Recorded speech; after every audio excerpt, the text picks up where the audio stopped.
You know that feeling when it's 4 p.m. and you realize you haven't eaten yet, and you're not even hungry, you just suddenly feel weird, shaky, or irritable.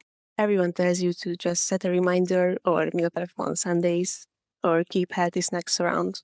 But if you have ADHD, you probably tried all of that and it didn't work. It's not that you don't want to eat, it's that your brain just doesn't remind you that hunger exists. Hours pass and somehow it's late afternoon. Again. Hi, I'm Boogie, a dietitian with ADHD. And if this sounds similar, this video is for you. By the end of this video, you will know why ADHD brains constantly miss meals, why standard advice doesn't work, and what actually does.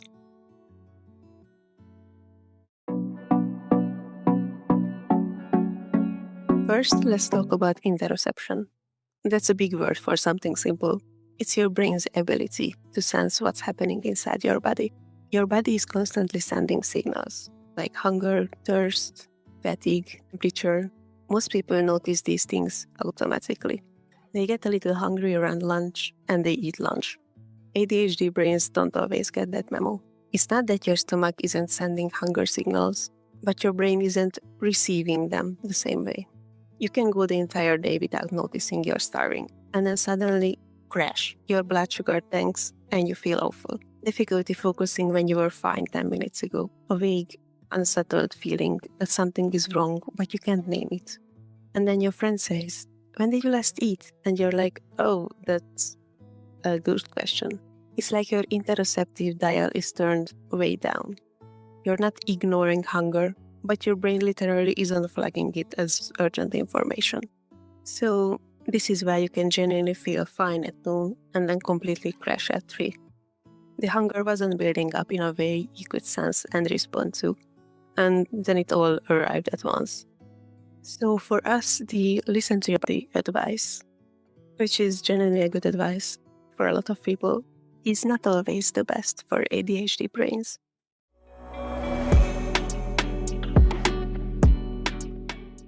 This is where dopamine comes in. ADHD brains need more stimulation to feel normal. We're always looking for that hit of focus, interest, or engagement, whatever makes our brain feel alive. When you find something that gives your brain the stimulation it's been looking for, like a project, conversation, a video game, or even a research spiral, your brain locks in, and that is hyperfocus. And it can feel incredibly productive, but unfortunately, it has a cost.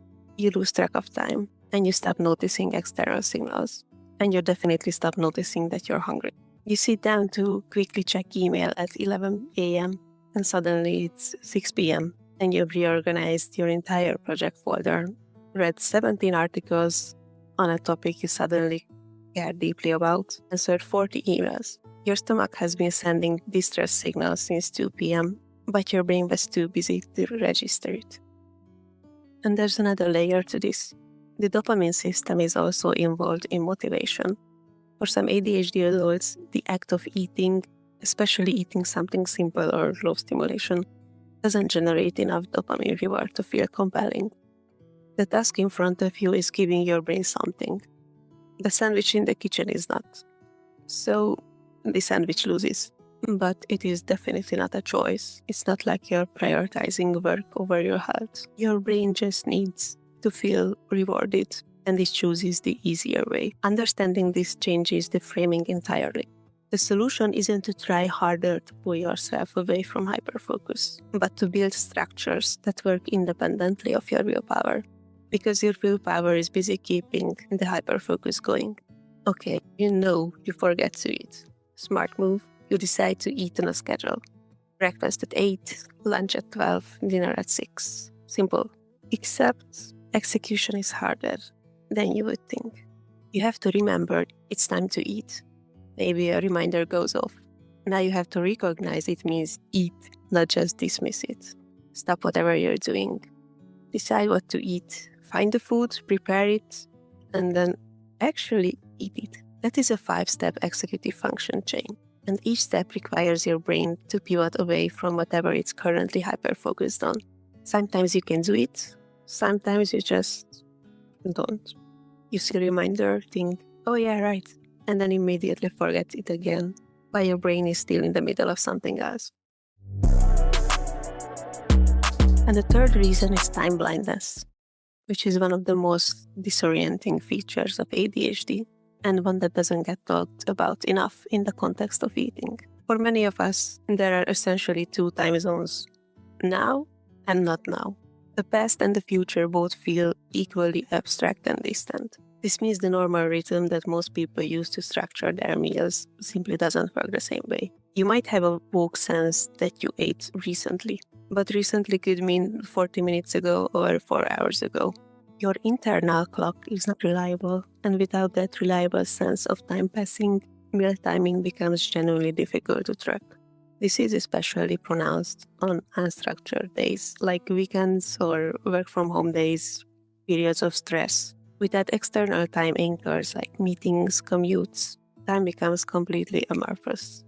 And so do meals. But it is a documented feature of ADHD neurology. So now that you know that, you can plan around it.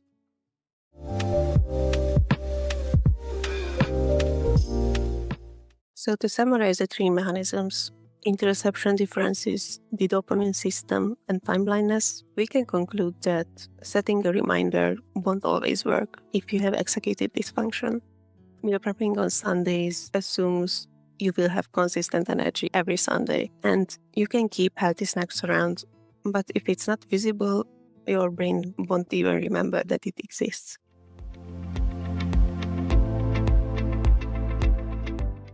First, make eating the path of least resistance. It will sound strange coming from a dietitian, but don't keep food that requires extra preparation. Keep food that requires nothing or almost nothing, like cereal, granola bars, cheese, yogurt, whatever you will actually eat. There's this weird perfectionism that happens where we think eating is only valid if it's nutritious and balanced. But you know what's more nutritious than balanced? Actually eating something. So keep snacks visible. On your desk, if you work at a desk, on your nightstand, in your backpack. I'm serious. If you have to think about where food is, you won't eat it. If your tier 1 foods are 3 different types of crackers and a block of cheese, that's a win. For ADHD brains, out of sight is generally out of mind. If your food is at the back of the fridge, behind other things, or in a cupboard you don't open, it doesn't exist. So keep easy, ready-to-eat options where you can see them. The second one, use timers and notifications like your brain depends on it, because it does. Your phone can do this. Set a timer for every 2 to 3 hours. Not a gentle reminder, but a loud, annoying, impossible to ignore alarm. Label it "eat" in all caps. And when it goes off, you eat something, even if you're not hungry. Yes, this feels annoying and robotic at first. Yes, it feels weird to eat on a schedule when you don't even feel hungry. But your interoceptive dial is already broken. You're not listening to a real hunger signal anyway. You're replacing a missing signal with an external one. So you're just correcting it. The third is to pair eating with something you already do. Eat breakfast while you make coffee. Eat a snack during your 3 p.m. video call. Eat lunch while you watch one episode of whatever show is currently rotting your brain. So you're not adding a new habit, but you're attaching it to something that already exists. This is surprisingly effective because you're not relying on your executive function to initiate eating. The other already existing habit initiates it, and you just show up. The fourth is using body check pairing. Pick a moment that already happens in your day, like making a drink or switching activities, and use it as a cue to briefly check in with yourself. Ask questions like, when did I last eat? Am I thirsty? This can gently build interoceptive awareness over time without pressure or perfectionism. The fifth way is to tell people. Tell your roommate, your partner, your friend, whoever you see regularly.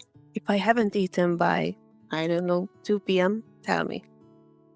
Not in a nagging way, just a simple, hey, you need lunch. Sometimes an external voice is all it takes to snap your brain back into noticing internal signals. You hear it, eat something, and suddenly your brain works again. And it's way easier to say, yeah, good call, than to remember it yourself. One tool I would mention here is Cronometer. not for the calorie tracking or hitting targets, but for noticing patterns. If you've ever been curious about whether your eating timing is affecting your energy or focus, Cronometer lets you log meals and start to see where the gaps are without the diet culture noise of most tracking apps. It's one of the few apps I would generally recommend to ADHD and autistic adults.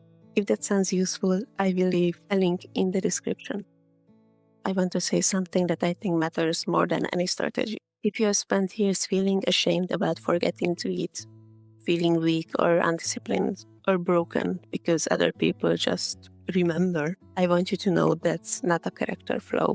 That's neurology. Your brain works differently. Not worse, not better, just different. One of the ways it's different is that it doesn't flag hunger the same way. It's not something you feel that or you can willpower your way out of. And here's the thing about systems. They only work if you actually use them. And you will only use them if you stop feeling terrible about needing them. Your friend doesn't need a timer to eat lunch. Great for them. You do. Okay, so we set the timer. No shame in that. You're just handing your brain the tool it's missing.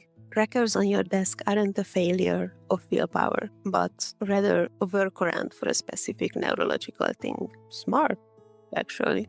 And if you forget to use the system, if you set the alarm and then ignore it, if you ignore the reminder and suddenly it's 8 p.m. and you haven't eaten, that also happens. And it will probably keep happening sometimes. But it doesn't mean the system doesn't work. You just have to practice using it or adjust it or try something completely different. So the goal is eating regularly enough that your brain has the resources to remember that eating exists. And it don't have to be perfect.